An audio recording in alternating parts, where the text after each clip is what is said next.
የአዲስ አበባም የቱሪስት መዳረሻነት እያደገ መምጣቱን ተከትሎ የሜዲካል ቱሪዝም ተቋማት መስፋፋት እንዳለባቸው ከንቲባም አዳነች አቤቤ ገለጹ። ቤተሳይዳ አሜሪካ ሜዲካል ፕላዛ የሕክምና ማዕከል ተመርቆ ለአገልግሎት በቅቷል።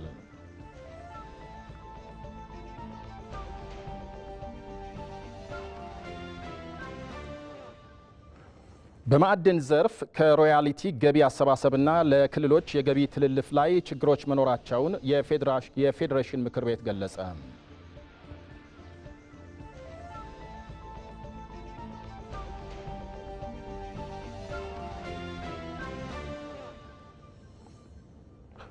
በምዕራብ አርሲ ዞን የገደብ አሳሳ ወረዳ አርሶ አደሮች ለመኸር እርሻ የተለያየ ምርጥ ዘር እየቀረበላቸው መሆኑን ተናገሩ።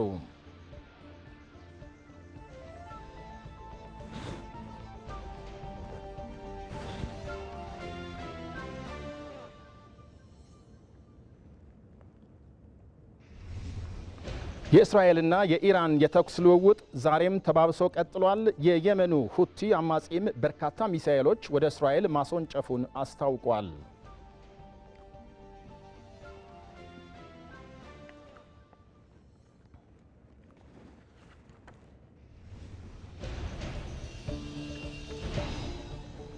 ጤና ይስጥልኝ፣ እንደምን ዋላችሁ ተመልካቾቻችን። የሰባት ሰዓቱ ዝርዝር ዜና አሁን ጀመረ።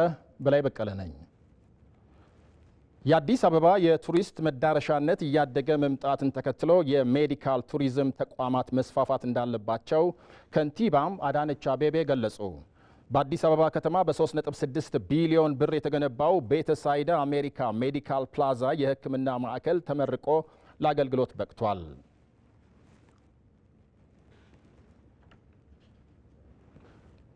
ተመልካቾቻችን በዚህ ጉዳይ ላይ ተጨማሪ መረጃ ሊሰጠን ሪፖርተራችን አሊ ደደፎ በቀጥታ መስመር ላይ ይገኛል። ጤና ይስጥልን አሊ። የሕክምና ማዕከሉ መመረቅ ለዘርፉ እድገት የሚያበረክተው አስተዋጽኦ ምንድነው ተብሎ ይታመናል? በአጠቃላይ በስነ ስርዓቱ ላይ ምን ታዘብክ? አመሰግናለሁ። እንግዲህ በዛሬ በአዲስ አበባ ከተማ በየካ ክፍለ ከተማ 22 አካባቢ ተብሎ በሚጠራው አካባቢ ነው ቤተሳይዳ አሜሪካ ሜዲካል ፕላዛ በ3.6 ቢሊዮን ብር በላይ ተመርቆ ለአገልግሎት የበቃው ማለት ነው። ይህ ሆስፒታል በ2 ዓመት ገደማ ውስጥ ነው ተጠናቆ ለአገልግሎቱ የበቃ ማለት ነው። ሆስፒታል ይህንን የሜዲካል ፕላዛውን መርቆ የከፈቱት የአዲስ አበባ ከተማ ከንቲባ ወይዘሮ አዳነች አቤቤ ናቸው። እሳቸውም እንግዲህ በሆስፒታል ምረቃው እንደተደመሙ ነው የተናገሩት ማለት ነው። በ2 ዓመት ጊዜ ፍጥነት ውስጥ ተገንብቶ ያልቃል ብዬ አልገመትኩም ነበር። ለዚህ መብቃቱ በጣም የሚደመም ነው ብለዋል። በአዲስ አበባ ከተማ አዲስ አበባ እንግዲህ የቱሪስት መዳረሻ ከተማ መሆኗን ተከትሎ እንደዚህ አይነት የሜዲካል ተቋማት የቱሪስት ሜዲካል ተቋማት መስፋፋት እንዳለባቸውና ለዚህም ደግሞ የአዲስ አበባ ከተማ አስተዳደር አስፈላጊውን ድጋፍ የሚያደርግ መሆኑን ነው ከንቲባ አዳነች አቤቤ የገለጹት ማለት ነው። የአዲስ አበባ ከተማ ጤና ቢሮ ኃላፊ የሆኑት ደግሞ ዶክተር ዮሐንስ ጫላ የቤተሳይዳ አሜሪካን ሜዲካል ፕላዛ በኢትዮጵያ በሀገራችን ማለት ነው የመጀመሪያ የሚያስብለውን የሕክምና ተቋማት ማሽነሪዎችን አስገብቶ በሀገር ውስጥ ሕክምና መጀመሩን ነው ያስታወቁት ማለት ነው። ከዚህ በፊት ኢትዮጵያውያን የውጭ ሕክምና ለመፈለግ የተለያየ ሀገራት እንደሚሄዱና ይህ የሜዲካል ፕላዛው ደግሞ የቤተሳይዳ ሜዲካል ፕላዛ ይሄንን የሚያስቀርና በቀላሉ የሀገራችንን የጤና መዳረሻን ጤና ሽፋንን ከፍ የሚያደርግ መሆኑን ነው የገለጹት ማለት ነው። ይህ የቤተሳይዳ ሜዲካል ፕላዛ መከፈቱ ደግሞ ከዚህ በፊት በ3ኛና 4ኛ የሕክምና አገልግሎት የሚሰጡትን በውጭ ሀገር ማለት ነው ሐኪሞቹን እዚህ ሀገራችን ውስጥ በማስቀረት ወደ ውጭ የሚሄዱት ሐኪሞችን ማስቀረት የሚያስችልና በቀላሉ የሕክምና አገልግሎት መሰጠት እንደሚያስችል ነው ያነሱት ማለት ነው ዶክተር ዮሐንስ። እንግዲህ በዜና እወጃችን ይሄንን ነው እኛም የታዘብነው ማለት ነው። በሚቀጥለው በማታ ዜና ወጃችን ደግሞ በሰፋ ያለ መረጃዎችን የምናቀርብ ይሆናል። መልካም አሊ ደደፎ አመሰግናለሁ። ሰዎች ቁጭ ብለው ችግራቸውን ተንፍሰው ኢትዮጵያ በየዘመኑ መልኩን እየቀየረ የሰላም እጦት ብዙ ፈትኗታል፣ ብዙም አሳጥቷታል። ለነዚህ ሁሉ ችግሮች ግን የመጀመሪያውም የመጨረሻው መፍትሄ ንግግር እንደሆነ ይታመናል። ታዲያ ኢትዮጵያ እንዴት ወደ ዘላቂ ሰላም ትምጣ የሚለው የዚህ የሰኔ ወር ዋና ጉዳያችን ነው። በኢቲቪ ዜና ኢትዮጵያ ላይ ጠብቁን። ባለፉት 6 ዓመታት ኢትዮጵያውያን ያለመታከት 40 ቢሊዮን ችግኞችን ተክለዋል። ለአብነትም ባለፈው ዓመት ብቻ በነበረው የአረንጓዴ አሻራ መርሃ ግብር ወደ 6.5 ቢሊዮን ችግኞች ተተክለዋል። በአንድ ጀንበር ደግሞ 600 ሚሊዮን ችግኞች። ዘንድሮም ይህንን ታሪክ ለመድገም ቅድመ ዝግጅት ተጠናቋል። ኢትዮጵያውያን 7.5 ቢሊዮን ችግኞችን እንተክላለን ብለዋል። ዮሐንስ ፍሳሐ። ይህ ጉዳይ የሰኔ ወር የኢቲቪ አጀንዳችን ነው። እንጠብቁ። የአብሮነትና የመረዳዳት ባህልን በማጎልበት የወገን ደራሽነትን ያረጋገጠ ነው የበጎ ፍቃድ አገልግሎት። የአረንጓዴ አሻራ የአቅመ ደካሞችን ቤት የማደስ እንዲሁም ደግሞ ትምህርት ቤቶችን የመገንባት በሰላም ግንባታ ውስጥ በሚሊዮን የሚቆጠሩ ኢትዮጵያውያን ይሳተፋሉ። ኢቲቪ በሰኔ ወር ይህንን የክረምት በጎ ፍቃድ አንስቶ በስፋት ይዳስሳል። በቅርብ ቀን ይጠብቁ። የ2017 የትምህርት ዘመን በመጠናቀቅ ላይ ነው። በትምህርት ስርዓቱ ያለውን መሰረታዊ ችግር ለመፍታት ከሚወሰዱ እርምጃዎች የትምህርት ምዘናና የፈተና አስተዳደር ስርዓቱን ማስተካከልና ማዘመን ነው። በዚህ ዓመት በሚሰጠው የ12ኛ ክፍል ሀገር አቀፍ ፈተና ከ600 ሺህ በላይ ተማሪዎች ፈተናውን ይወስዳሉ። ከዚህ ውስጥ 150 ሺህ የሚሆኑት ተማሪዎች ፈተናውን በበይነ መረብ የሚወስዱ ይሆናል። ይህ ጉዳይ የኢቲቪ 57 የሰኔ ወር አጀንዳችን ይጠብቁ ነው። ከፍተኛ የስልጣን ባለቤት የሆነው የሕዝብ ተወካዮች ምክር ቤት የ2017 በጀት ዓመትን እንዴት አሳለፈው? ለሀገርና ለሕዝብ የሚበጁ አዋጆችንስ በምን መልኩ አጽድቋል? በበጀት ዓመቱ የታቀዱ ሀገራዊ እቅዶችስ አፈጻጸማቸው ምን ደረጃ ላይ ደርሷል? የበጀት ዓመቱን የምክር ቤቱን አፈጻጸም የተመለከቱ ዘገባዎችን ኢቲቪ በሰኔ ወር ወደ እናንተ ያደርሳል። ይጠብቁ።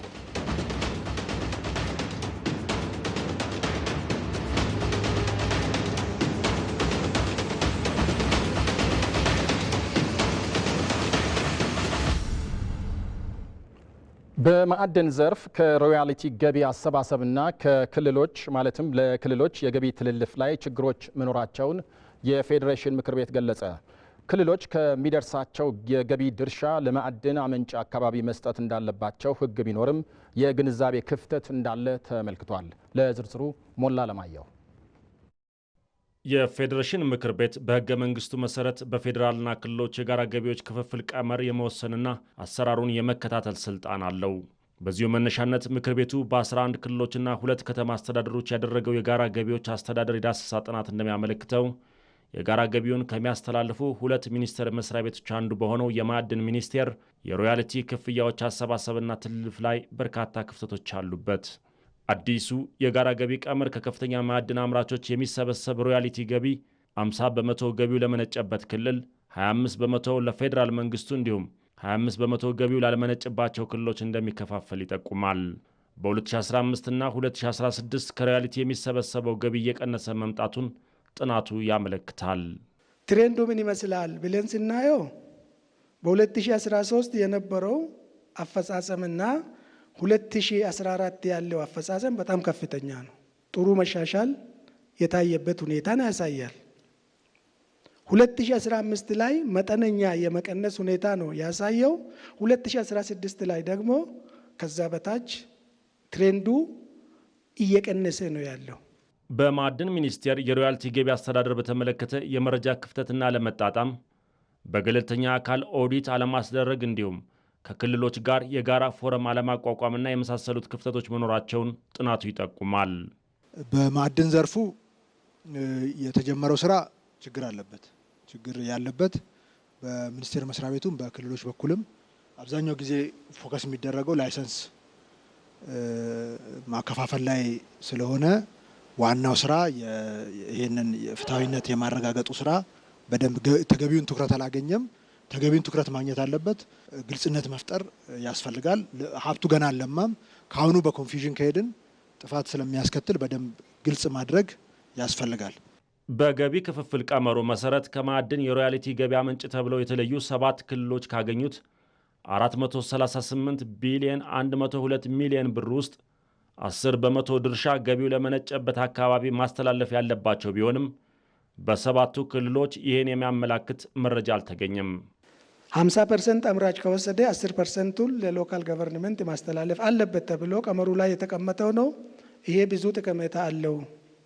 አንደኛ እዛ ጋር ከሚሰራው አምራች ድርጅት ጋር ያለው መስተጋብር፣ ጤናማ ግንኙነት፣ ጤናማ አካባቢ እንዲፈጥር፣ በአካባቢ መስተዳድሩም ቢሆን ሀብቱ ላይ የባለቤትነት ስሜት እንዲሰማቸው፣ አጥኚዎቹ ከዚህ አንጻር ብዙ ነገር ነው የተነተኑት። ስለዚህ ይሄን ማስተላለፍ አስፈላጊ ነው ከሚል አንጻር 10%ቱን ክልሉ ማስተላለፍ አለበት የሚለው ነው። በእኛ አሰሳ እንግዲህ ዳሰሳ አንዳንዶቹ ሪሊ 10% እንደዚህ መተላለፉንም እርግጠኛ አልነበርንም ብሎ ያነሱዋሉ። አንዳንዶቹ ብሯ በጣም ትንሽ ስለሆነች አንድ ላይ ሰብሰብ ተደርገው አንደኛውኑ እናስተላልፋለን ብለን ነው ያቆየ ነው ያሉም አሉ። ዞሮ ዞሮ ግን ካገኘሁት ያክል አስተላልፌ ያለው የሚለው መረጃ በዛ ዳሰሳ ወቅት አላገኘ ነው። የማዕድን ሚኒስትር ኢንጂነር ሀብታሙ ተገኝ በጥናቱ የተጠቆሙ ችግሮችን ለመፍታት እንደሚሰሩ ተናግረዋል። ነገ ጀምረን ሰርተን እናስተካክላለን። ኮሚትመንት ይሄን ገባለ። ሁለተኛ በሚቀጥለው ዓመት ይሄን ጉዳይ በዚህ ዘርፍ ላይ ስንገመገም ይሄ ችግር እንደማይመጣ አረጋግጥላቸዋለሁ። ይሄ ለኛ ከባድ ነገር አይደለም። ከባዱ ነገር ሪሶርሱን አውጥቶ ለኢትዮጵያ መዋል ነው እንጂ ከዚህች የምትገኘዋን በጣም ትንሽዬ ገንዘብ ፌርሊ የራሳቸውን ሼር ለማድረግ ብዙም ያወዛግብ መሆን የለበት። የጋራ ፎረሙን ኢስታብሊሽ እናደርጋለን። በአጠቃላይ አሉ የሚባሉ ችግሮችን በሙሉ እናስተካክላለን። ዲክላይን ግን እያደረገ ነበር። ይሄ ዘርፍ ገቢውም ዲክላይን እያደረገ ነበር። ይሄ የሚታወቅ ነው። ዘንድሮ ነው ገና የተነሳው። እስከ 2016 ዲክላይን እያደረገ ነበር። ስለዚህ መረጃው ልክ ነው። ኤግዛክትሊ ስፔሲፊካሊ ስንትናት የምትለው ነው እንጂ ዲክላይን እያደረገ ያለ ዘርፍ ነው። እዚህ ዓመት ቶታሊ ደግሞ ጃምፕ ነው ያደረገው። ግን ስርዓት ኢስታብሊሽ ስላላደረግን አሁን አንዳንድ ክፍተቶች ሊኖሩ ይችላሉ። ኤኒዋን ቢሮ ኃላፊም ይሁን ኤክስፐርትም ይሁን ፕሬዚደንትም ይሁን በማንኛውም ጉዳይ ቢደውልልን ስርዓቱን እስክናስተካክል ድረስ ሙሉ ሰፖርትም መረጃም እንሰጣለን። አሁንም ያሉ ነገሮች አንድ በአንድ ቆጥረን እናስተካክላለን። ስጋትም የሚያነጋግርም ጉዳይ አይደለም። የጋራ ገቢዎች አስተዳደር በተደጋጋሚ በክልሎች ጥያቄ ሲነሳበት የቆየ ጉዳይ ሲሆን በየጊዜው በተደረጉ ማሻሻያዎችና ትግበራዎች ለውጥ እየመጣ መሆኑ ይታወቃል። ከፌዴራል መንግስት በ3 ቻናሎች የሚተላለፉ የጋራ ገቢዎች አሰራር ሊፈተሽ እንደሚገባ የክልል ርዕሳነ መስተዳድሮች ተናገሩ። የገንዘብ ሚኒስቴር በበኩሉ በቀጣይ በጥናት የተሻለ አሰራር እንደሚዘረጋ አመልክቷል። ሪፖርተራችን ሞላ ለማየሁ አስተያየቶቹን አሰባስቧል፣ እንደሚከተለው ይቀርባል። ሰብሰብ ተደርጎ ትንሽ አገራዊ መልክ ቢይዝ በተለይ የከበሩ ማዕድናት አካባቢ ያለው ስማግሊንግንም ይቀንሳል። አንድ አካባቢ ሮያሊቲ ከፍ ያለ ያስከፍላል፣ ሌላ አካባቢ ዝቅ ያለ ያስከፍላል። አንዱ እንደውም አንዳንዴ ዌቭ ያደርጋል፣ የተለየ ኢንሰንቲቭ ይሰጣል፣ ሌላው አይሰጥም። ሶ ይሄ በአንድ ቋት በጋራ የህግ ማዕቀፍ ካልተመራ በእኛ በክልሎች በጎ ፍቃድ የሚከናወን ከሆነ እንደ ሀገር ልናገኝ የሚገባውን ጥቅም የሚያስቀር ነውና እሱ ላይ መሰራት አለበት፣ የህግ ማዕቀፍ መዘጋጀት አለበት ተብሎ የቀረበው በጣም ተገቢ ነው። እነዚህ በተለይ የትራንስፓረንሲ የአካውንታቢሊቲ የመረጃ የተባለው እና መርህን ተከትሎ ብቻ መስራት በመስሪያ ቤቶች ይሄ ደግሞ ክልሎች እንዲሳተፉበት እንዲያውቁ የማድረጉ ጉዳይ ለፌዴሬሽን ምክር ቤትም የማሳወቅ ጉዳይ ሚኒስቴር መስሪያ ቤቶች በበጀት እና በፋይናንስ ስርዓቱ ገንዘብ ሚኒስቴር ስለሚያስተባብራቸው ይህንን ከፌዴራል ሚኒስቴር መስሪያ ቤቶችና ተቋማት ጋር ሆነን የምንከታተለው ነው የሚሆነው። እነዚህ ግራንት መስጠት የጀመሩ የሚል የተወሰነ 7 ተቋማት የተጠቀሱ ይመስለኛል። ብዙም አይመስለኝም ሪሶርሱ። እነሱም ቢሆን ስርዓቱን ተከትሎ የግድ መሄድ ይኖርባቸዋል።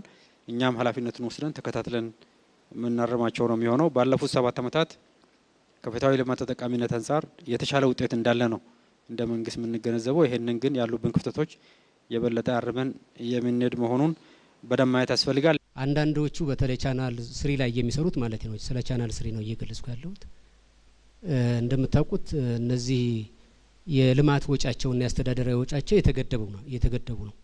አሁን አንድ በአገር ደረጃ ያለ ትልቅ ድርጅት ልጅ የልጅ ልጅ ምናምን እየፈጠረ ስም እያወጣ አድሚኒስትሬቲቭ ወጪውን በከፍተኛ ካልነው ውጭ ያስቀመጥነውን ምንድነው የልማትና የአስተዳደር ወጪ ጥምረት ወይም ሬሽዮ በአስተዳደራዊ ወይም በአደረጃጀት ምክንያት አፈርድሜ እያበሉት ነው። ያ ብቻ ሳይሆን ለቁጥጥርም አስቸጋሪ እየሆኑ ነውና ይሄ በደንብ ሲሪየስሊ ቢታይ ቴክኒካሊ መታየት ያለበት ነገር ነው። ችግር ነው ብለን ብቻ የምናልፈው አይደለም። አይ ቲንክ ትልቅ ክፍተት ያለብን ይመስለኝ ይሄ ቻናል 3 አካባቢ ነው። ቻናል 3 አካባቢ ሲሪየስ የሆነ ጥናት ይፈልጋል። እንዴት ገበርን እናርገው፣ እንዴት እንግዲህ እንደየሪሶርሱ አይነት ነው። አንዳንዱ ሪሶርስ ስፔሲፊካሊ ከሰጪው አገር ፖሊሲ ጋር የተገናኘ ይኖራል። እንደዛ በሚኖርበት ጊዜ በግድ እንደዚህ እዚህ ጋር ሄደ ይሄን ካልሰራህ እንለው እንደ ፕሮግራሙ ይዘትና አይነት ይሆናል። እንደዛም ሆኖ ምን እናርግ የሚለውንም በደንብ ማጥናት የሚፈልግ ነው የሚመስለኝና በዚህ ደረጃ ማየት ነው። ክፍፍሎችን በአሰራር ደግፎ ክልሎች ተጠቃሚ የሆኑበት ሁኔታ ስላለ ይሄን ፌዴሬሽን ምክር ቤት በዚህ ጉዳይ ለማሳካት ያሳየው አመራርን ለማድረግና በዚሁ እንዲቀጥል ለማለት ነው። ብዙ መሻሻልና ለውጥ አለ። ብዙ ተጠቃሚ ሆነናል ማለት ይችላለሁ። ያ የተነሱ ከነፊት የነበሩ ወንድሞች ያነሱት እንዳለ ሆኖ አሰራር አካባቢ መሻሻል ያለባቸው ዳታ አካባቢ አሁንም ግልጽነቱ ሞር ሪፋይን መሆን ያለባቸው እንዳሉ ሆኖ ማለት ነው። ባለፉት 6-7 ዓመታት ፍትሃዊነትን ከማረጋገጥ አንጻር የተሻለ ለውጥ መጥቷል። አሁንም ተጠናክሮ መቀጠል ይኖርበታል። መሻሻል ያለባቸው ጉዳዮች አሉ። በእኔ በኩል ሰጀስት የማደርገው የፌዴሬሽን ምክር ቤት አጥኚ ቡድንና የገንዘብ ሚኒስቴር ቲም አንድ ላይ ሆኖ እነዚህ የተሻለ አፈጻጸም ያላቸውን አጠናክሮ ማስቀጠል፣ ችግር ያለባቸው ኤሪያዎች ላይ ስርዓት የማበጀት ጉዳይ በጋራ ከፕላንም ጋር ሆነን የምንሰራው ነው የሚሆነው። በተለይ እነዚህ ቻናል 2 ሆነው የክልል መንግስታት በደማያውቋቸው የክልል ቦፌድን የማይነኩ ሪሶርሶች ካሉ አውቶማቲካሊ በሰርኩላር ኢንተርቪው ማድረግ ይቻላል። እሱ ቶሎ የምንፈታው ችግር ነው የሚሆነው። ምናልባት ከዴቨሎፕመንት ፓርትነር ጋር የተገናኘ ጉዳይ ካለ አሳምነን የምንሄድበት ነው የሚሆነው። ሁሉም ሪሶርሶች የክልል መንግስታት በሚገባ ማወቅ አለባቸው። በከተሞች የተጀመረውን የተቀናጀ የመሰረተ ልማቶች ዝርጋታ በሌሎች አካባቢዎችም አጠናክሮ ማስቀጠል እንደሚገባ የከተማና መሰረተ ልማት ሚኒስትሯ ጫልቱ ሳኒ ገለጹ። በመሰረተ ልማት ላይ ያተኮረው 20ኛው ስለ ኢትዮጵያ የፎቶ አውደ ርዕይና የፓናል ውይይት በድሬዳዋ ተካሂዷል። ለዝርዝሩ ቴዎድሮስ ታደሰ። በኢትዮጵያ ፕሬስ ድርጅት የሚዘጋጀው ስለ ኢትዮጵያ የፎቶ አውደ ርዕይና የፓናል ውይይት በምዕራፍ 2 መሰረተ ልማት ስለ ኢትዮጵያ በሚል መሪ ሀሳብ በድሬዳዋ ተካሂዷል። በመርሃ ግብሩ ከትራንስፖርት መሰረተ ልማት፣ ከዲጂታል መሰረተ ልማትና ቴሌኮም አገልግሎት እንዲሁም ከኃይል አቅርቦት ጋር በተያያዘ የተለያዩ ጽሁፎች ቀርበው ውይይት ተካሂዶባቸዋል። ባለፉት 7 ዓመታት 26000 ኪሎ ሜትር የነበረውን የመንገድ መሰረተ ልማት ወደ 175000 ኪሎ ሜትር ማሳደግ መቻሉን በውይይቱ ላይ የገለጹት የኢትዮጵያ ኮንስትራክሽን ስራዎች ዋና ስራ አስፈጻሚ ኢንጂነር ዮናስ አያሌው ለየብስ ለአየርና ለውሃ ትራንስፖርት እድገት በትኩረት እየተሰራ ይገኛል ብለዋል። 20-30 ዓመታት የነበረው የመንገድ ኢንፍራስትራክቸር በተለይ ደግሞ አሁን ባለፉት 6-7 ዓመታት ላይ ደግሞ የሰራናቸው የመንገድ ኢንፍራስትራክቸሮችን ደምረን ከ550% በላይ እድገት ያሳየ መሰረተ ልማት ነው። ከ26000 ኪሎ ሜትር አሁን ላይ 175000 ኪሎ ሜትር ያህል ፔቭድ የሆነው መንገድ ከቨር የተደረገ መሆኑን እናያለን። ይህም ቢሆን ግን አሁንም እንደ ሀገር ስፋት እንደ አስፈላጊነቱ ደግሞ ስናይ አሁንም ገና የሚቀረን 37% በአፍሪካ አቨሬጅ ካለው የመንገድ ከቨሬጅ አንጻር አሁንም ይቀረናል ማለት ነው። የኢትዮ ቴሌኮም ዋና ስራ አስፈጻሚ ፍሬሕይወት ታምሩ ኢትዮጵያ የቴሌኮም አገልግሎትን በመጀመር ከአፍሪካ ሀገራት ከቀዳሚዎቹ ተርታ የምትመደብ መሆኗን ጠቁመው ከቅርብ ጊዜያት ወዲህ ደግሞ ዲጂታል መሰረተ ልማቶችን በመዘርጋት የዲጂታል ኢኮኖሚ ግንባታን ለማድረግ እየተሰራ ይገኛል ሲሉ ተናግረዋል። ቀደም ብሎ በርካታ መሰረተ ልማት የቴሌኮም መሰረተ ልማት እንዳልኳችሁ የፋይበር የታወር ወደ 10000 የሚጠጉ በመላው ሀገሪቱ የሞባይል ጣቢያዎች አሉ። እነዚህን ለመገንባት ረጅም ጊዜ ወስዷል። የባለፈው 5 ዓመት ደግሞ አድቫንስ ያደረጉ በመሰረተ ልማትም በአገልግሎትም በማስታጠቅ በማምጣት በመተግበር በርከት ያሉ አዳዲስ አገልግሎቶችን በተለይ ዲጂታል ኢኮኖሚን ለመገንባት የሚያስችል ሁኔታ ተፈጥሯል። ዲጂታል ኢኮኖሚ ስንል እንግዲህ በሞባይል አገልግሎት ተጠቅመን የሞባይል መኒን ተጠቅመን ገንዘብ መላክ መቀበል፣ የክፍያ ስርዓትን ማዘመን በተለይ የፋይናንስ አገልግሎቱን ተደራሽ ለማድረግ ይህንን ሰፋ ያለ ፔኔትሬሽን ሌቨሬጅ ያደረግንበት ነው እንደ ሀገር ብለን ልንወስደው እንችላለን ማለት ነው። የውሃና ኤነርጂ ሚኒስትር ዴኤታ ዶክተር ኢንጂነር ሱልጣን ወሊ ኢትዮጵያ ባሏት የኃይል አማራጮች አቅም ልክ ተጠቃሚ አለመሆኗን አንስተዋል። ለዚህም ታዳሽ የኃይል ምንጭን በማሳደግ ለዜጎች አስተማማኝ የኃይል አቅርቦት እንዲኖር መንግስት በትኩረት እየሰራ እንደሚገኝ ጠቁመዋል። በትንሹ ወደ 150 ጊጋዋት ታዳሽ ኤነርጂ ሀብት አለን። ከነፋስ፣ ከጂኦተርማል፣ ከሃይድሮ ፓወር እና ከሶላር። ነገር ግን በአጠቃላይ እስካሁን ድረስ እያመነጨን ያለ ነው 6.4 ጊጋዋት ብቻ ነው። እንደ ኢነርጂ ዘርፍ አሁን ዋናው የትኩረት አቅጣጫችን የታዳሽ ኢነርጂ ማለት ምንድነው? የዘመናዊ ኢነርጂ ተደራሽነትን ማረጋገጥ ነው ለሁሉም ዜጎች። ዘመናዊ ኢነርጂ ስንል ጋር በግልጽ መቀመጥ ያለበት አክሰስ ቱ ኤሌክትሪሲቲ የኤሌክትሪክ ተደራሽነት እንዲሁም አክሰስ ቱ ክሊን ኩኪንግ ቴክኖሎጂስ ነው። ከዚህ አንጻር እስካሁን ድረስ ኢትዮጵያ ከፍተኛ የሆነ እምቅ ሀብት እንኳን ቢኖራትም እስካሁን ድረስ 54% ህዝባችን ብቻ ነው የኤሌክትሪክ ተደራሽ ነው ያለው። ያ ማለት ምንድነው? ወደ 57 ሚሊዮን የሚሆን ህዝብ አሁን በዚህ ሰዓት ጨለማ ውስጥ ኑሮን እየገፋ ይገኛል። ስለዚህ ዘርፉ ብዙ መሰራት እንዳለበት ነው የሚታየን። የመሰረተ ልማት ዝርጋታን በተቀናጀ መንገድ ማከናወን እንደሚገባ የጠቆሙት የከተማና መሰረተ ልማት ሚኒስትር ጫልቱ ሳኒ ከኮሪደር ልማት ስራ ጋር ተያይዞ የተጀመሩ የቅንጅት ስራዎች ተጠናክረው መቀጠል የሚገባቸው መሆናቸውን ተናግረዋል። የመሰረተ ልማት ዘርፉ ላይ ሀገራችን ሁለንተናዊ ልማት ላይ ትልቅ ኢምፓክት ያለው ጉልህና የማይተካ ሚና የሚጫወት ነው። ዘርፉ በጋራ መረባረብን በጋራ መስራትን ከየትኛውም ዘርፍ በላይ የሚጠይቅ ነው። ለምሳሌ እናንተ በቀላሉ አነሳችሁት እንጂ ከተማ ላይ በሚሰራው ስራ አንዱ ሲገነባ አንዱ ያፈርሳል ተብሎ የተነሳው ስራ እጅግ ኮስቲ ነበር፣ ኮስቲ ነው አሁንም። ዛሬ ላይ ግን በከተሞች አካባቢ ላይ ኦልሞስት የቅንጅት ስራ የሚባለው ነገር ስራውስ እየተሰሩ ያሉበትን መንገድ ማየት እንችላለን። በስለ ኢትዮጵያ የመጀመሪያው ምዕራፍ የተለያዩ ርዕሰ ጉዳዮችን የሚዳስሱ 14 መድረኮች መካሄዳቸው ይታወሳል።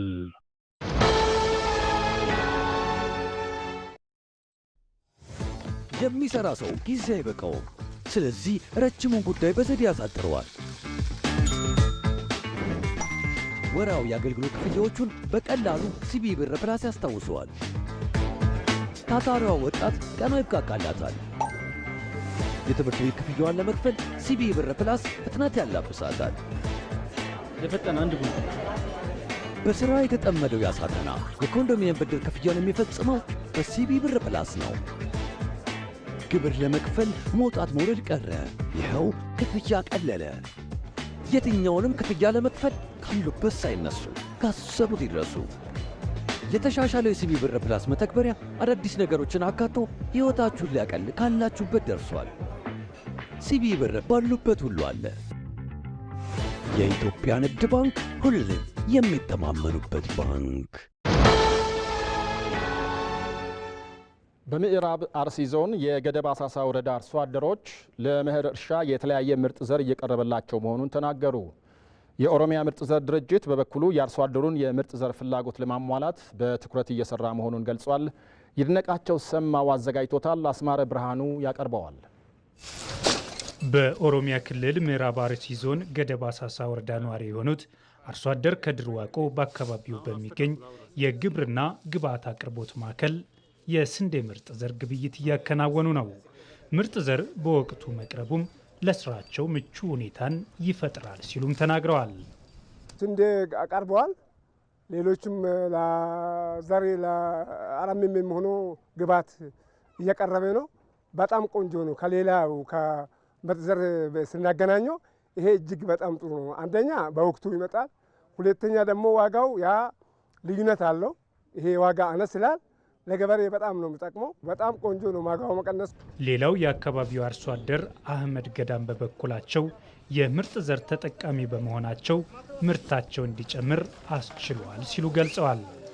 ምርቱ ወደ ከ35 እስከ 40 ከ40 እስከ 50 ነው የሚወጣው። እንግዲህ ሄክታሩ በአንድ ሄክታር ላይ እያገኘ ነው። ባለፈው አመትም ዘርቻለሁ። አሁን ቦሩን ነው የዘራሁት። ወደ 40-45 አካባቢ ነው ያገኘሁት። እንግዲህ እንደዚህ ነው ያለው። እየጨመረ ነው የሚሄደው። በየአመቱ ነው የሚጨምረው። ወረዳው በተለይም ስንዴ አምራች በመሆኑ ለመኸር እርሻ የሚውል ምርጥ ዘርና ሌሎችም ግብዓቶችን ተደራሽ ለማድረግ እየተሰራ መሆኑን ተብራርቷል። በዘንድሮ በአርሲ ቅርንጫፍ በአሳሳ ሊዘጋጅ የታቀደው ዘር 181260 ኩንታል ነው። ከዛ ውስጥ አሁን ወደ 140280 አካባቢ የሚደርስ ዘር እስካሁን ተዘጋጅቷል። ይሄን ዘር ደግሞ ሲድ ኮር ኮሚቴ በተወሰነ ዋጋ ደረጃ አሁን ወደ ማከፋፈሉ ገብተን እያከፋፈልን ላይ ነው ያለን። እዚህ በእኛ ራሱ እዚህ መጥቶ የሚገዙት አለ። ሌላ ደግሞ እኛ በየወረዳው 3 ወይ 4 ቦታ ወረዳው በሚሰጠን ቦታ ከወረዳ ጋር ሆነን መርጠን እዛ ቦታ ለገበሬ ቅርብ በሆነ ቦታ እያዘጋጀን የሚሸጠው ዘሮች አሉ። ምርታማነትን የሚያሳድጉ ምርጥ ዘር በማቅረብ የአርሶ አደሩን ፍላጎት ለማሟላት እየሰራ መሆኑን የኦሮሚያ ምርጥ ዘር ድርጅት ምክትል ስራ አስኪያጅ ጫላ አበበ ገልጸዋል። ይህ ዘር በወቅቱ መዘጋጀት ስላለበት በዘር ማዘጋጃ ማዕከላት የተለያየ ቦታ ላይ ነው ያለነው። ባሌ ሮቤ ላይ አለ፣ ዶዶላ አለ፣ አሳሳ አለ። እነኚህ ቦታዎች ላይ ዘርን በወቅቱ አዘጋጅተን ሰርቲፋይ አስደርገን በአሁኑ ጊዜ ከ300,000 ኩንታል በላይ የስንዴ የተለያዩ ዝርያዎች ስቶር ውስጥ ይገኛሉ ማለት ነው። ስለዚህ አሁን ወቅቱ አሁን ነው ማለት ነው። በተለይ ምዕራብ አርሲ ውስጥ አሁን ባለው ሁኔታ የዝናብን ሁኔታ ተከታትሎ አርሶ አደሩን የመዝራት ስራ ብቻ ነው የሚቀራቸው። ስለዚህ ማሳውን አዘጋጅተዋል። አሁን ደግሞ ዘርም በዚህ ሁኔታ ወስዶ በወቅቱ የሚዘራበት ሁኔታ ተመቻችቶለታል ማለት ነው። አርሶ አደሩን ተጠቃሚ ለማድረግ ታሳቢ ያደረገ የዋጋ ቅናሽ ተደርጓል ሲሉም ኃላፊው ያብራራሉ። ይህንን የዘር ዋጋ አጠቃላይ በናሽናል ደረጃ ነው የሚወሰነው። አገሪቱ ውስጥ ያሉት ዘር የሚያመርቱ ድርጅቶች አንድ ላይ ተሰብስቦ ግብርና ሚኒስቴር ባለበት የዘር ዋጋ ይወሰናል ማለት ነው። እንደ ሀገር የተወሰነው 8890 ብር ነበረ። ነገር ግን ኦሮሚያ ምርጥ ዘር ድርጅት አሁን ያለውን ሁኔታ ታሳቢ በማድረግ አርሶ አደሩን አቅም እንዲጎለብት ለማድረግ ዲስካውንት አድርገን በ8400 ብር አርሶ አደሩ እንዲገዛ በማድረግ ይህንን አመቻቸንላቸው ማለት ነው። በተለይ በአካባቢው እየተከናወኑ የሚገኙ የመኸር እርሻ ዝግጅት ውጤታማ እንዲሆኑ የግብዓት አቅርቦትና ሙያዊ ድጋፎች ተጠናክረው ሊቀጥሉ ይገባልም ተብሏል። በስልጤ ዞን ቡና ማምረት የጀመሩ አርሶ አደሮች ተጠቃሚ መሆን መጀመራቸውን ገለጹ። በዞኑ በአዲስ እሳቤ ቡናን በማምረት ለገበያ ለማቅረብ እየተሰራ እንደሚገኝ ተመልክቷል። ለዝርዝሩ መሐመድ ረሃመቶ። በስልጤ ዞን ከዚህ ቀደም ቡናን ከቤት ፍጆታ ባለፈ ለገበያ ማምረት ልምድ እንዳልነበር ይነገራል።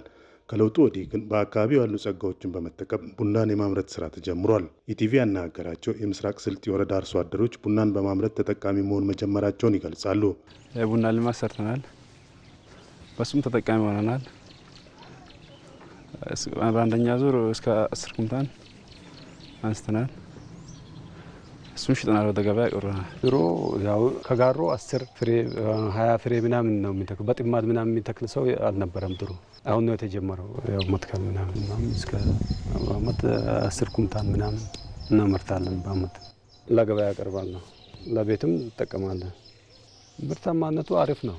ያው መሬቱ ለምድ ስለሆነ ውጤታማ ያደርጋል። የምስራቅ ስልጤ ወረዳ ምክትል ዋና አስተዳዳሪና ግብርና ጽሕፈት ቤት ኃላፊ ጀማል ሀሰን በወረዳው ቡናን በማምረት ለማዕከላዊ ገበያ የማቅረብ ስራ መጀመሩን ገልጸዋል። 250 እግር ቡና በአንድ አርሶ አደርና እንደዚሁም በመቶ በተከታታይ የቡና መንደር የሚል ኢኒሼቲቭ ወረደ። እሱን 2014 ላይ ጀምረን ያው በስፋት ሄደንበታል። ይሄ የሚታዩት ቡና በነገራችን ላይ ረጅም እድሜ ያለው አይደለም። እኛ ቡና ላይ ያየነው ነገር ከሌሎች ካየነው ከምንጩ ካመጣንበት በጣም ፈጥኖ እየደረሰ እንደሆነም ጭምር ነው ያየነው። አሁን ባለበት ደረጃ ላይ ከቡና መንደር አንጻር ወደ 4 የቡና መንደሮችን እንደ ወረዳ ተፈጥረዋል። የ120 አርሶ አደሮች አሉ። 82ቱ አሁን በሚታዩት ልክ ከ1000 እግርና ከ1500 እግር በላይ እያንዳንዳቸው ቡና ተክለው እያለሙ ያሉበት ሁኔታ አለ። እንደ አጠቃላይ እንደ ወረዳችን ወደ 931 ሄክታር ደርሰናል። ሽፋኑን ማለት ነው፣ ቡና ማለት ነው ደርሰናል። ይሄ ብቻ አይደለም። ያው ኤክስፖርት ምርት ከማቅረብ አንጻር የከፍተኛ በስልጤ ዞን ከፍተኛ ምርት ከሚያቀርቡ ወረዳዎች አንዱ እኛ ነን። አንዱ የዘንድሮ እንዳውም ጎርፍ በጣም በከፍተኛ ሁኔታ ካጠቃብን አንዱ ይሄ ነው። ወደ 24 ሄክታር ጥቃት ደርሶበታል ቡና ማለት ነው። ሆኖም ግን የዘንድሮም ካቀረቡ መዋቅሮች ከፍ አድርገን ያቀረብነው እኛ ነን። ለገበያ ከማቅረብ አንጻር በዘንድሮ ዓመት እስከ 25 ኩንታል አቅርበናል። 25 ኩንታል ማለት ነው ለውጭ ገበያ ለማቅረብ ነው፣ የፍጆታውን አይደለም። ከዛ ውጭ ግን ያው ይሄም ጎርፉን መነሻ አድርገን ነው ዝቅ አድርገን ያደረግነው። የቀጣይ ግን ከ300 ኩንታል በላይ የውጭ ገበያ ማቅረብ እንችላለን ጀንፈል። የስልጤ ዞን ዋና አስተዳዳሪ ዘይኔ ቢልካ በበኩላቸው በዞኑ በአዲስ እሳቤ የተጀመረው ቡናን የማምረት ስራ ለውጥ ማስገኘቱን ጠቁመዋል።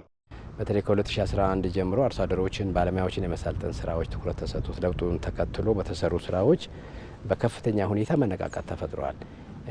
በሚሊዮኖች ችግኝ ማቅረብ የሚችሉ ችግኝ ጣቢያዎችን አቋቁመናል። ይህን ተከትሎ ብዙ አርሶ አደሮች ወደ ልማት ገብተዋል። ባለፈው አመት በ300 እስከ 400 ሺህ ብር በቡና ያገኙ አርሶ አደሮችን መፍጠር ችለናል። ይሄ ትልቅ አቅም እንደሆነ አርሶ አደሮችም ከሚያገኙት ገቢ አንጻር ከፍተኛ መነቃቃት ፈጥሯል። ሁለተኛ አካባቢውን ይቀይራል፣ አረንጓዴ ነው እና እሱን ለማስራት የጥላ ዛፎች ይሰራሉና አጠቃላይ ለአግሮ ኢኮሎጂ ለውጥ እና በአጠቃላይ ለተፈጥሮ መዛባት ምክንያት የሆኑ ነገሮችን ከማስተካከል አንጻር ያለው ሚና ከፍተኛ ስለሆነ በዚህ ላይ ትኩረት ሰጥተን መስራት አለብን ብለናል። በዞኑ በአርሶ አደር ደረጃ የተጀመረውን የቡና ማምረት ስራ በግል ባለሀብቶች ለማስፋፋት ጥረት እየተደረገ መሆኑንም ዋና አስተዳዳሪው አስረድተዋል። ከአርሶ አደሮች ባለፈ አሁን ባለሀብቶች ጋብዘናል። ለባለሀብቶች መሬት አዘጋጅተናል። ባለፈው ለአንድ ባለሀብት ሞዴል በዚህ ዘርፍ ላለ ባለሀብት መሬት አዘጋጅተን ሰጥተናል። በተጨማሪ አሁን ሌሎች ባለሀብቶችም ጥያቄ አቅርበው ለነሱም መሬት እያዘጋጀን ያለንበት ሁኔታ ነው ያለውና በቅርብ አመት በአርሶ አደሩ ብቻ ሳይሆን አቅም ባላቸው ባለሀብቶችም ያሉን አማራጮች ተጠቅመን የቡና ልማት ላይ ሞዴል ሆነን ለመውጣት ዝግጅት አድርገናል። ከሽፋን አንጻር ሰፊ ነው። በስልጤ ዞን ቡናን በአዲስ እሳቤ የማልማቱ ስራ በሁሉም ወረዳዎች በመስፋፋት ላይ እንደሚገኝ ተገልጿል።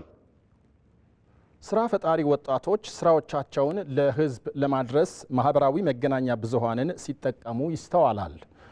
የባህር ዳር ከተማ ነዋሪዋ ኢንጂነር ዝናሽ እንየው አንዷ ናት። የሲቪል ኢንጂነሪንግ ምሩቅ የሆነችው ዝናሽ ከተቀጣሪነት በመውጣት አዋጪ ያለችውን የስራ መስክ በማህበራዊ መገናኛ ብዙሃን በማስተዋወቅ ከጎዳና ላይ ሽያጭ ባለፈ ለስራዋ ገበያ መፍጠሯን ትናገራለች። ሪፖርተራችን ተስፋሁን ደስታም ከኢንጂነር ዝናሽ ጋር ቆይታ አድርጓል። ከራሷ አንደበት እንከታተል።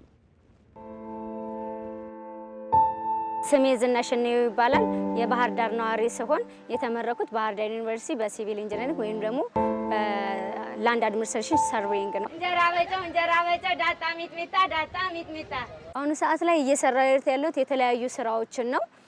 ከነዛ ውስጥ ግን በደንብ ከህዝቡ ጋር ያስተዋወቀኝ ደንበኞቼን ላፈራበት የቻልኩበት አንዱ ስራዬ ምንድነው? ዳጣ ሚጥሚጣ ወይም ደግሞ እንደምታዩት እንጀራ በጨው ይዤ ነው የምዞረው።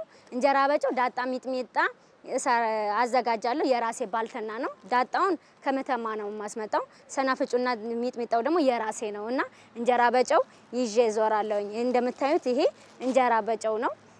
ዳጣና ሚጥሚጣ ፓክድ አድርጌ ነው ለደንበኞቼ የማደርሰው። በትሪን ስራዬን እጅግ በጣም ነው የተወደደልኝ ያለው። በየቦታው እየተዟዟርኩ አደርሳለሁ። በተጨማሪም ደግሞ ቅዳሜና እሁድ ሲሆን ጎርድማ ገብርኤል ወይም ደግሞ ካምፕ ገብርኤል ቄራ ላይ እየሄድኩኝ እሰራለሁ። ፔስታል ዘንቢል፣ ዳጣ ሚጥሚጣ፣ ስቲኪኒ እነዚህ ነገሮችን ይዤ እዞራለሁኝ። እዛ ላይ ሲሄድ እንጀራ በጨው በእኔ ምላስ ሰንበር በእናንተ እያልኩኝ ደንበኞቼን ምላስ ሰንበሩን እየጎረስኩ እነሱን ደግሞ ዳጣ ሚጥሚጣ እያጎረስኩ ምርቶቼንም ፕሮዳክቶቼንም ፕሮሞሽን እየሰራሁ እየሸጥኩ እገኛለሁ። በአሁኑ ሰዓት መተዳደሪያ ይሄ ነው። አንዳንድ ቀይቼ 40 ብር ነው የምሸጣት። ሙሉ እንጀራ ሲሆን 80 ብር ነው። እንጀራ በጨው በቀዩም በአረንጓዴውም ነው ያለው እና ገበያ በኖርበት ቀን 30 እንጀራ ይሸጣለሁ። ለምሳሌ ቄራ በሚሆንበት ቀን 30 እንጀራ ልሸጥ እችላለሁ። ባዘቦት መዝናኛ ቦታ አንዳንድ ደንበኞች ያሉበት አካባቢ ሰውን ደግሞ 20ም 30ም ይሸጣል። የማይሸጥበትም ቀንም ይኖራል እና የተለያዩ ስራዎችን ስለምሰራ በፕሮግራም ነው የምሰራው። እንደ የገቢ ምንጩ እንግዲህ ደስ ይላል። ምንም አይልም። የልፋቴን ዋጋ እያገኘው ነው። ልጆቼን አሳድጋለሁ፣ አስተምርበታለሁ። በዚህ አጋጣሚ የሶስት ልጆች እናት ነኝ። ልጆቼን እጅግ በጣም ነው የምወዳቸው። ከዳጣው በተጨማሪ ሰናፍጬን በጣም ነው የሚወዱልኝ። ሚጥሚጣዬንም እንደዚሁ እና ለስጋ ቤቶችም ለመኖሪያ ቤቶችም እያከፋፈልኩ ነው ያለሁት እንደ አቅሜ ማለት ነው። ወደፊት ደግሞ ከዚህ የተሻለ ሰርቼ የደንበኞችን ፍላጎት ለማርካት ዝግጁ ነኝ። ተመርቄ ባለሙያ ሁኜ ኢንጂነር ሁኜ እንዴት እሰራለሁ እል ነበረ፣ እሸማቀቅ ነበረ። እኔ ለእህት ለወንድሞቼ ለጓደኞቼ እንዲሁም ለወጣቱ ህብረተሰብ የምመክረው ነገር ቢኖር የስራ ትንሽ የለውም። ራስን ዝቅ አድርጎ መነሳት ምንም ማለት አይደለም። ኮንፊደንስ በራስ እንዲኖር ያደርጋል። ፔስታል ዘንቢል ዳጣ ሚጥሚጣ ስቲኪኒ ሰዎች ቁጭ ብለው ችግራቸውን ተንፍሰው ኢትዮጵያ በየዘመኑ መልኩን እየቀየረ የሰላም እጦት ብዙ ፈትኗታል፣ ብዙም አሳጥቷታል። ለነዚህ ሁሉ ችግሮች ግን የመጀመሪያውም የመጨረሻው መፍትሄ ንግግር እንደሆነ ይታመናል። ታዲያ ኢትዮጵያ እንዴት ወደ ዘላቂ ሰላም ትምጣ የሚለው የዚህ የሰኔ ወር ዋና ጉዳያችን ነው። በኢቲቪ ዜና ኢትዮጵያ ላይ ጠብቁ። ባለፉት 6 ዓመታት ኢትዮጵያውያን ያለመታከት 40 ቢሊዮን ችግኞችን ተክለዋል። ለአብነትም ባለፈው ዓመት ብቻ በነበረው የአረንጓዴ አሻራ መርሃ ግብር ወደ 6.5 ቢሊዮን ችግኞች ተተክለዋል። በአንድ ጀንበር ደግሞ 600 ሚሊዮን ችግኞች። ዘንድሮም ይህንን ታሪክ ለመድገም ቅድመ ዝግጅት ተጠናቋል። ኢትዮጵያውያን 7.5 ቢሊዮን ችግኞችን እንተክላለን ብለዋል። ዮሐንስ ፍሳሐ። ይህ ጉዳይ የሰኔ ወር የኢቲቪ አጀንዳችን ነው። እንጠብቁ። የአብሮነትና የመረዳዳት ባህልን በማጎልበት የወገን ደራሽነትን ያረጋገጠ ነው የበጎ ፍቃድ አገልግሎት። የአረንጓዴ አሻራ የአቅመ ደካሞችን ቤት የማደስ እንዲሁም ደግሞ ትምህርት ቤቶችን የመገንባት በሰላም ግንባታ ውስጥ በሚሊዮን የሚቆጠሩ ኢትዮጵያውያን ይሳተፋሉ። ኢቲቪ በሰኔ ወር ይህንን የክረምት በጎ ፍቃድ አንስቶ በስፋት ይዳስሳል። በቅርብ ቀን ይጠብቁ። የ2017 የትምህርት ዘመን በመጠናቀቅ ላይ ነው። በትምህርት ስርዓቱ ያለውን መሰረታዊ ችግር ለመፍታት ከሚወሰዱ እርምጃዎች የትምህርት ምዘናና የፈተና አስተዳደር ስርዓቱን ማስተካከልና ማዘመን ነው። በዚህ ዓመት በሚሰጠው የ12ኛ ክፍል ሀገር አቀፍ ፈተና ከ600 ሺህ በላይ ተማሪዎች ፈተናውን ይወስዳሉ። ከዚህ ውስጥ 150 ሺህ የሚሆኑት ተማሪዎች ፈተናውን በበይነ መረብ የሚወስዱ ይሆናል። ይህ ጉዳይ የኢቲቪ 57 የሰኔ ወር አጀንዳችን ይጠብቁ ነው። ከፍተኛ የስልጣን ባለቤት የሆነው የሕዝብ ተወካዮች ምክር ቤት የ2017 በጀት ዓመትን እንዴት አሳለፈው? ለሀገርና ለሕዝብ የሚበጁ አዋጆችንስ በምን መልኩ አጽድቋል? በበጀት ዓመቱ የታቀዱ ሀገራዊ እቅዶችስ አፈጻጸማቸው ምን ደረጃ ላይ ደርሷል? የበጀት ዓመቱን የምክር ቤቱን አፈጻጸም የተመለከቱ ዘገባዎችን ኢቲቪ በሰኔ ወር ወደ እናንተ ያደርሳል። ይጠብቁ።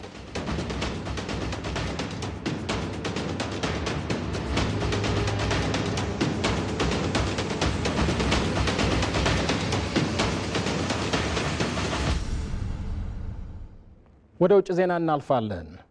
የእስራኤልና የኢራን የተኩስ ልውውጥ ዛሬም ተባብሶ ቀጥሏል። በኢራን የሚደገፈው የየመኑ ሁቲ አማጺም በዛሬው ዕለት በርካታ ሚሳኤሎች ወደ እስራኤል ማስወንጨፉን አስታውቋል። አዳሩን ኢራን በእስራኤል ላይ በፈጸመችው ጥቃት ወደ 10 ሰዎች መገደላቸው ተገልጿል። ለዝርዝሩ አስማረ ብርሃኑ። የእስራኤልና የኢራን በከባድ የጦር መሳሪያዎች የሚደረገው የተኩስ ልውውጥ አሁንም ተባብሶ መቀጠሉን ብዙሃን መገናኛዎች እየዘገቡት ነው።